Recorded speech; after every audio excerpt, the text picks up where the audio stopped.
Good morning. Welcome to Horizon Unitarian Universalist Church.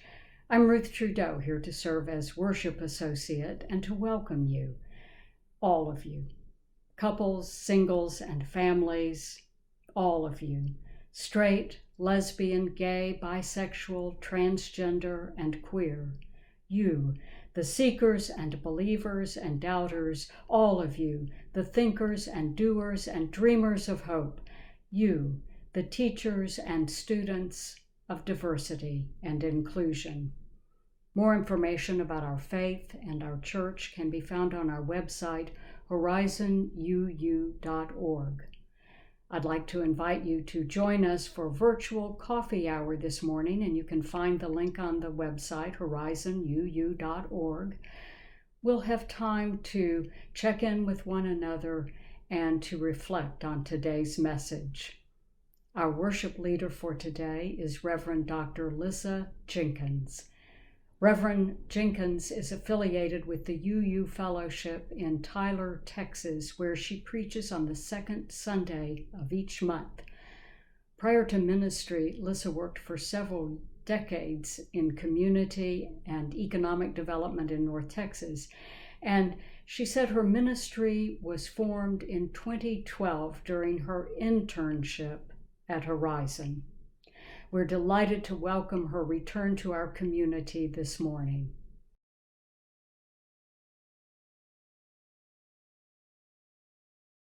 It is so good to be with you, however virtual. I always relish the moments when I can be with this wonderful congregation that formed me in ministry. And I am especially glad to be here at yet another juncture in your journey, an interim, starting now, I think.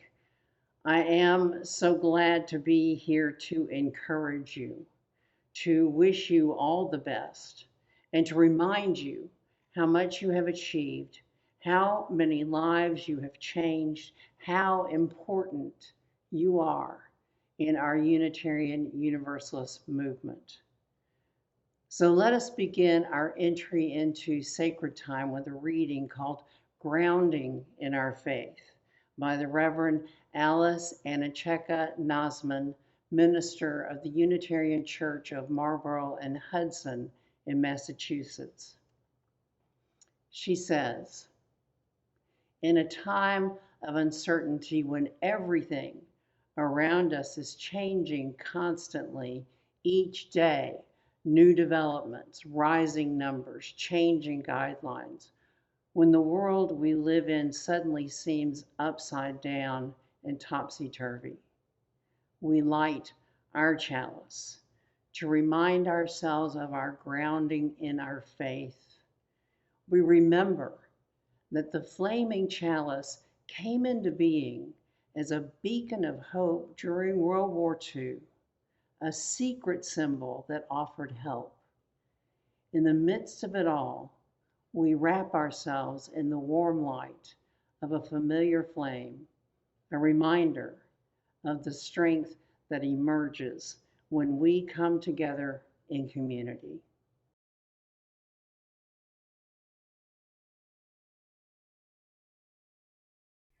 I light the chalice this morning, the symbol of our free faith, and then invite you to join me in saying the affirmation. Love is the doctrine of our church. The quest for truth is its sacrament, and service is its prayer. To dwell together in peace, to seek knowledge in freedom, to serve humanity in harmony with the earth. Thus do we covenant together.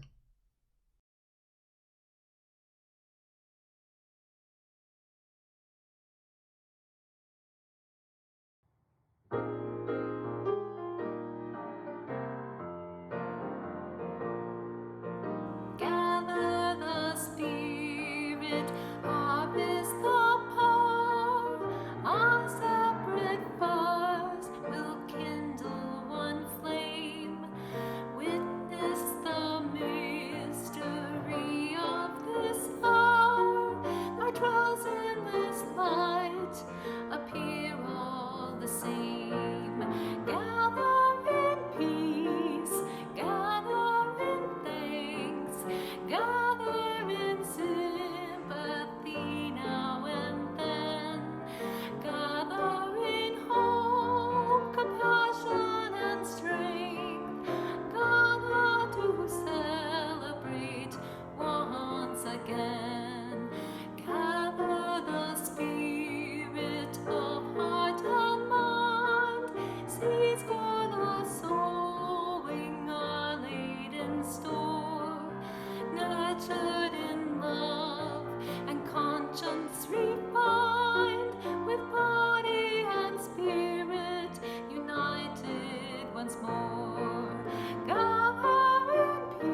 Our greatest work as Unitarian Universalists is to build heaven on earth in beloved community. That, of course, requires much of us in time, talent, and treasure. We provide this offertory as your opportunity to ask, what more can I do to support this beloved community and our partners?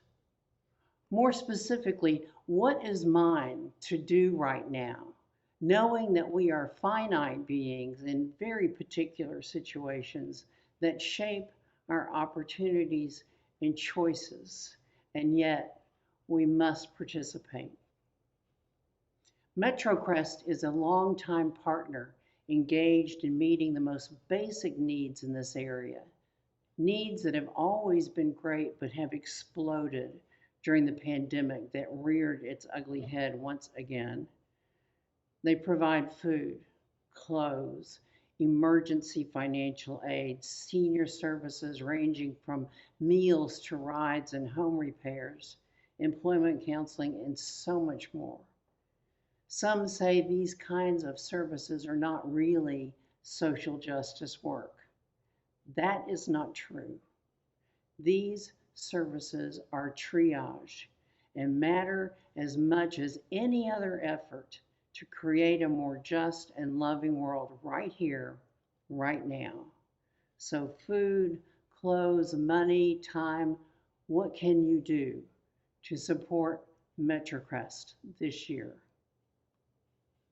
This month, you have also chosen to support the work of the Bonton Farms, an organization that seeks to disrupt the systems of inequity that leave people hungry and hurting in this incredibly wealthy nation, state, and metropolitan region of ours. Bonton is a miracle in the desert, in the food desert in this case. A small urban farm in the distressed area of South Dallas that began as a garden in a single lot and has grown to two fully functioning farms, a farmer's market, a cafe, and coffee house. Now they are bringing the Bonton community into the critical conversations in the larger communities of Dallas and beyond. And by the way, we've not visited their cafe yet, but I just learned that they serve homemade honey butter pecan ice cream. So doing well by doing good. Darren Babcock, the executive director of Bonton, says investing in the soil yields healthy plants. Investing in the soul yields healthy people, which brings us to the third leg of the stool Horizon is building to make a better world. You must invest in Horizon itself. Your ministry requires staff, buildings, materials, and other resources to feed and grow your souls. Horizon is worthy. And I found that investing in our UU congregations and institutions will change your life. But that's a whole other sermon. So let's listen to Carmen's beautiful music as we ask ourselves, what more can I do to help build heaven and earth, heaven on earth as part of this beloved community called Horizon? Of all the possibilities, what is mine to do?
What joys and sorrows do you bring to this sacred time today? It hurts that we cannot look into each other's eyes and ask that question right now. I don't know who has lost a loved one, who has welcomed a new life into this world, who is afraid, so afraid of the dangerous turn this pandemic has taken, who is overjoyed with some good news, some very good news. I do know that it's very likely that someone out there is probably, most of you are, experiencing one or more of these right at this moment, and so much else that I haven't named. I know that we are a grief-stricken nation as this pandemic rages when we could do better. I know that the collapse in Afghanistan has provoked sorrow, shame, anger, and also relief after 20 years of war. I know that we are overwhelmed with the ravages of nature, and most especially with the ravages of nature as a result of human-made climate change right now. I know that there is something in your world that has or will bring you joy and remind you that there is so much more than our troubles. Music does it for me, or an unexpected laugh, or a smile. Others find it in nature. A hummingbird is hard to ignore, or lightning bugs, or a word from a friend, a hug from a child, the comfort of a pet. Exemplars. The late Congresswoman Barbara Jordan has been on my mind. Who remembers her? My faith in the Constitution is whole. It is complete. It is total. If God ever wants to talk to me and get my attention, use her voice. There are so many good things around us in the midst of so much pain, so much love and joy around us in nature, in other human beings, in stories, in music. It's all comes in one big, messy package. Let's take a moment then to bow to all that is in our hearts right now, the spoken and the unspoken, joys and sorrows we carry.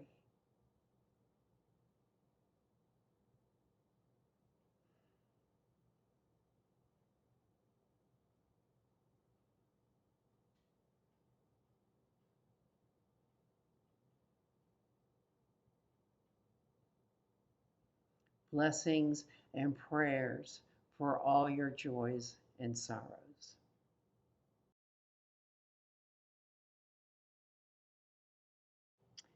Now, let's bring our attention to this moment, because I also know that we can have a lot of gratitude for this moment if we can just stay in this moment for a moment.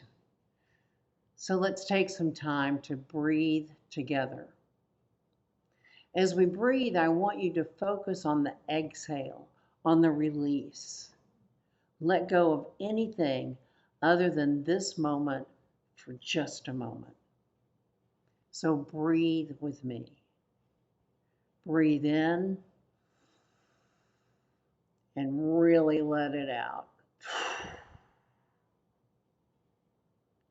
Again, breathe in and blow it out. Again, breathe in and push the exhale. One last time.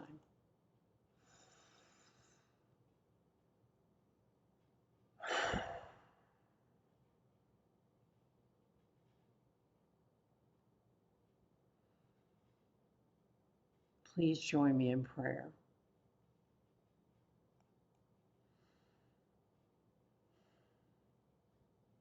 God of many names and mystery beyond our naming, give us grateful hearts for this moment, this one moment, as we sit together in beloved community, however virtual. If we feel lost or alone in this moment, shine a bright light on the path to hope and joy. If we are full of hope and joy, let us be your bright light. We are here to build a better world together in beloved community, one generation after another. So mystery beyond all naming, guide us, nudge us, sustain us, lift us out of any hopelessness or powerlessness. Let us be hope's hands and feet in this world, faithful to the generations before us and to all those who will follow. We pray these things in the names of all the helpers of humankind. Amen.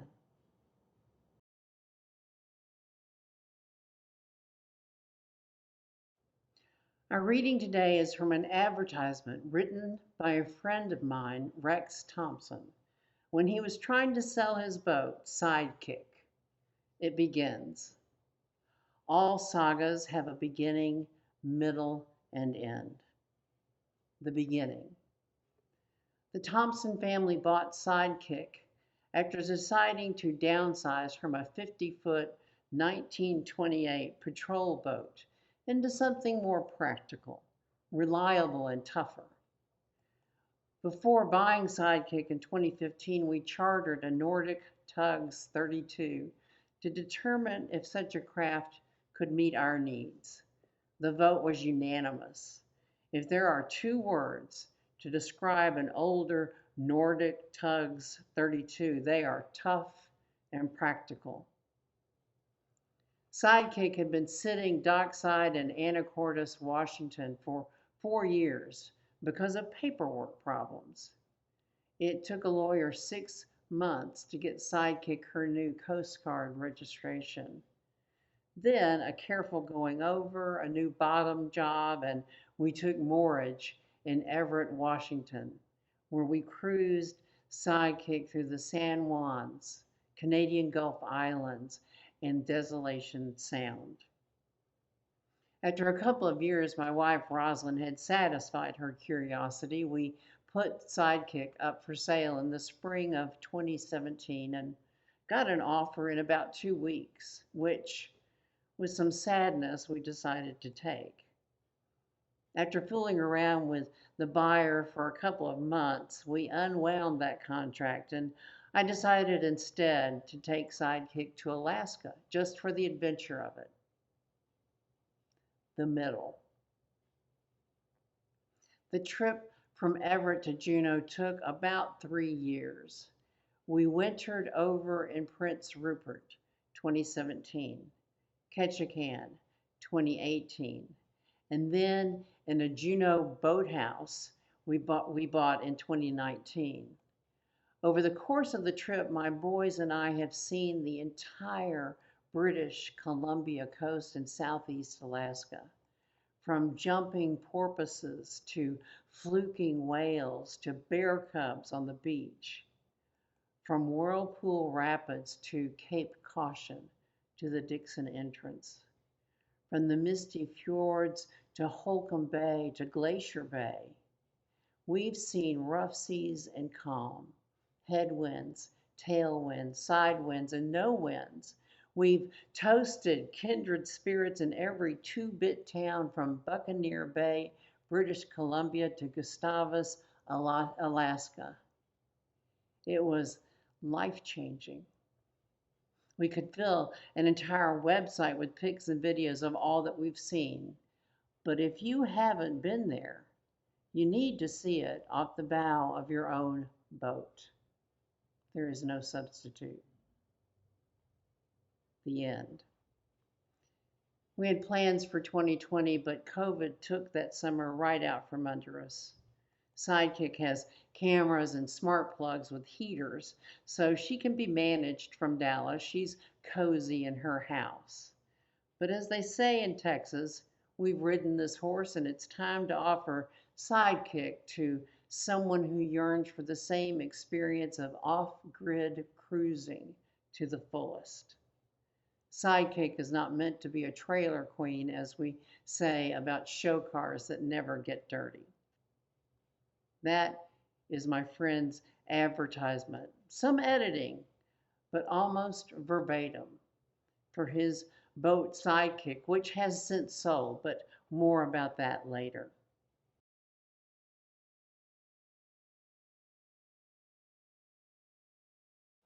As you can imagine, my friend Rex's very descriptive advertisement for his boat and the fabulous photos created quite a pool of potential buyers. Who wouldn't want that life? It sounds absolutely dreamy, and I've never wanted a boat, a real boat, in my life. Rex is a Renaissance man, retired professor of finance who is also a licensed contractor and electrician and who knows what else, with a wildly creative mind and soul and a joy in the hard work that goes into his fantastical machines. He knew that his boat needed a very skillful person to safely operate and maintain it. So as the calls came in, he had to screen them, especially since a flight from Dallas to the Northwest Coast to meet someone to show them his Sidekick is no small thing. As he listened to his callers, he realized that they all had these fantasies of what that boat was going to do for them. Rex had created quite a picture.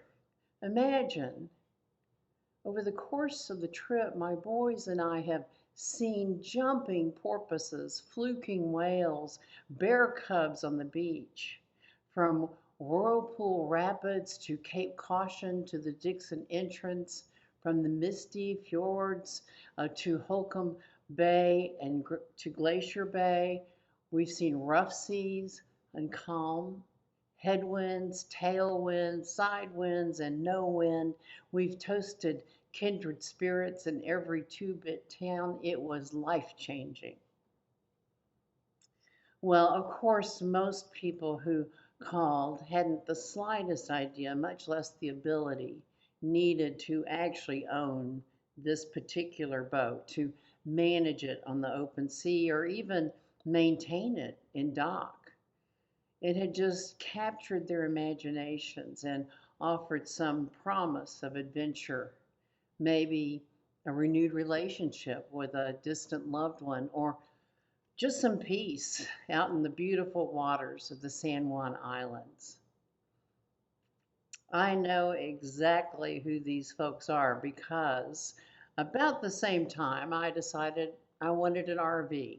I was obsessed with the idea of being on the open road in one of those gorgeous six-figure Class B RVs with a bath, kitchen, queen-size bed, sitting area that can all still fit into a city parking lot. Yes, I knew it would have to be used for decades to find a manageable price. Nonetheless, I dragged Trish, my wife, to some RV shows trying to get her to buy into the idea. It just sounded so great to be able to travel in total comfort with the dogs and homemade meals and your own bed, especially in the time of COVID. It took a while to realize that this was such a fantasy. I don't want to drive that road ship, and neither would Trish. So we'd have to hire someone to drive it, much less park it and maintain it. And what would we do with them at the campsite? And I don't really want to be at a campsite anyway. I'd want to park it at a nice hotel, but nice hotels don't usually take our kind of dog. So we're back where we started, but poorer. bunking in some offline hotel while our driver mechanic enjoys an overnight in our luxurious RV out in the parking lot. This was a non starter, but I still think about it.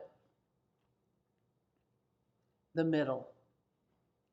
These flights of fantasy are good for us, restorative and generative. They are the foundations of our creations and inventions, whether that is a recipe or a new garden or the silicon chip. They are marvelously human, sources of great adventures, discoveries that change history, salves for a broken heart, outlets for righteous anger. But as in all things human, they have a dangerous and slippery underside. I read somewhere on the web that the only real difference between medicine and poison is the dose. That applies to fantasy. Many fantasy, or most fantasies, are unattainable. Some are just outright illegal, like the ones I have about certain public figures, a list that grows every day. And I suspect we have all been seduced by our fantasies at one time or another. The knight in shining armor, the belle of the ball, the one that would make our lives so much better, who did everything but that, or the expensive bauble, maybe a boat or an RV. Pick your poison, or just plain whopper mistake. I also suspect we all know someone or someones who have lost their way, living in the grip of dangerous fantasies. The wife who just knows her husband won't beat her again. The man who decides that one drink can't do any harm.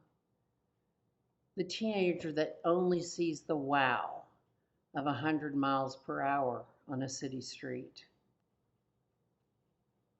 The difference between medicine and poison is the dose. There's a great quote attributed to Theodore Roosevelt that says, "Keep your eyes on the stars and your feet on the ground." I think the antidote to falling victim to our fantasies, the foundation that ensures they are regenerative, not poisonous, that our feet are firmly planted on the ground even as our imaginations wander the universe, is hope. As thinking, feeling human, we hope is our ultimate ground of being. There's so much incredible commentary on hope, I don't even know where to start. So let's begin with the ultimate Debbie Downer, Friedrich Nietzsche. Hope in reality is the worst of all evils because it prolongs the torments of man.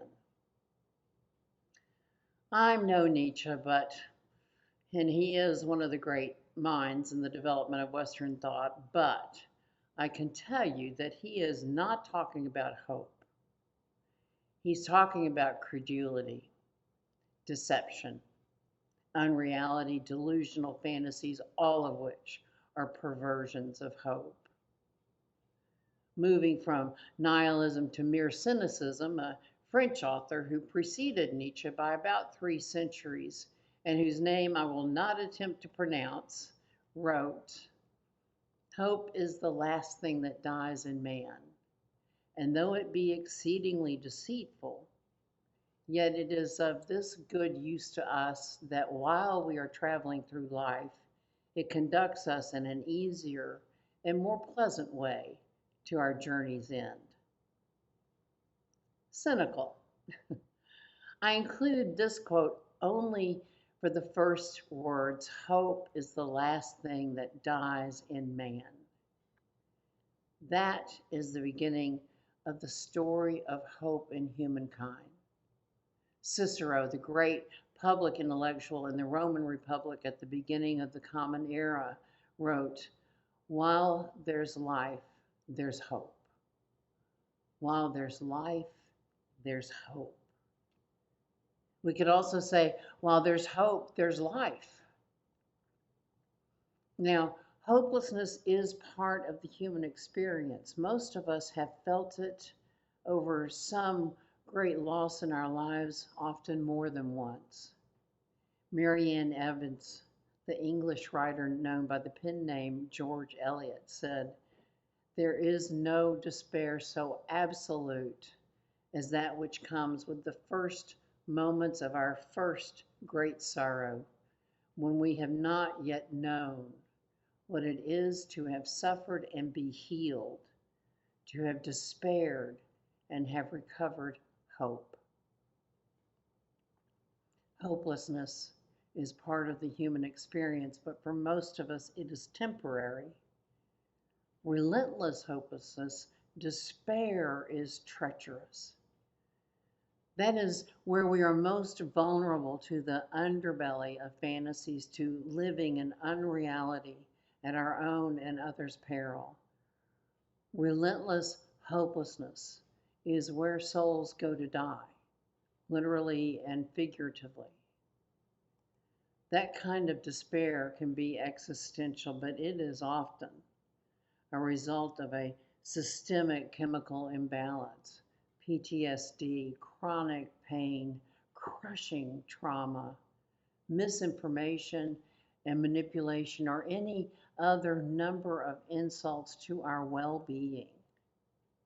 If you are despairing now, there are resources for your anguish.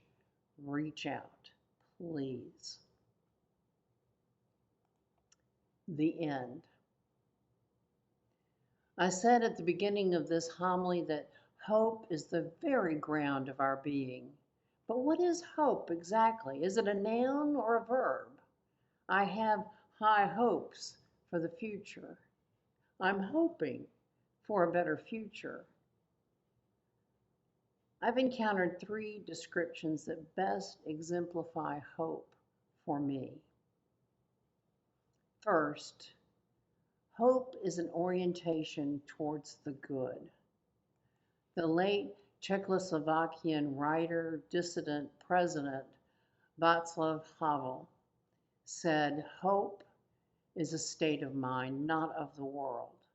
Hope, in this deep and powerful sense, is not the same as joy that things are going well, or a willingness to invest in enterprises that are obviously heading for success, but rather an ability to work for something because it is good. Hope is an orientation towards the good. Second, hope is hard work and fidelity, tenacity. American writer and member of the UU pantheon of saintly authors, Anne Lamott, wrote, "Hope begins in the dark, the stubborn hope that if you just show up and try to do the right thing, the dawn will come. You wait and watch and work.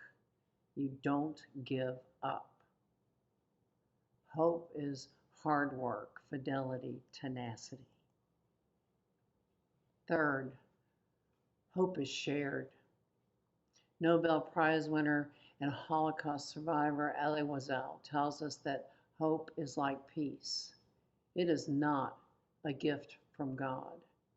It is a gift only we can give one another. Hope is shared.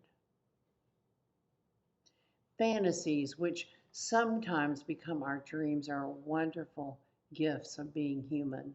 They are also powerful, leading us down paths of goodness and joy, or beguiling us into stuck and sometimes dangerous places. Our superpower in the face of this important part of the human experience is to be firmly grounded in hope, which means having an orientation towards the good, towards love and flourishing. So much for my hit list of public figures. being tenacious, willing to work hard and remain faithful in the pursuits of good, even when we know we will never see ultimate outcomes.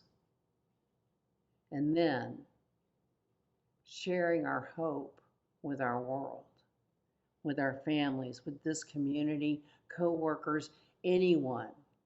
We have no idea who might need a little hope at just that moment. I'm going to end this homily with a piece of music that so vividly captures hope for all of us as UUs and as Americans in this difficult and uncertain time that no words can possibly be its equal.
Know the old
We extinguish this chalice flame, but not our commitment to our mission, to welcome radically, love boldly, grow spiritually, and serve courageously. We carry this commitment in our hearts because we envision a beloved community filled with compassion, helping all to strive in a just world.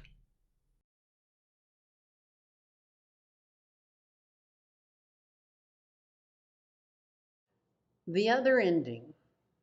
Before we leave this service, I want to share with you the second ending to this homily. Rex did sell Sidekick to a military veteran with injuries and mobility issues who also had limited boating experience of the kind required for this vessel. But he didn't just have a fantasy about this boat. He had a dream to pilot an ocean boat down the Inside Passage. Rex spent 5 days with him on the boat, teaching him all that he could. And he said that Murray took to the training with the enthusiasm and dedication of a lover. The last time Rex saw Sidekick, it was setting out to sea with her new and loyal captain.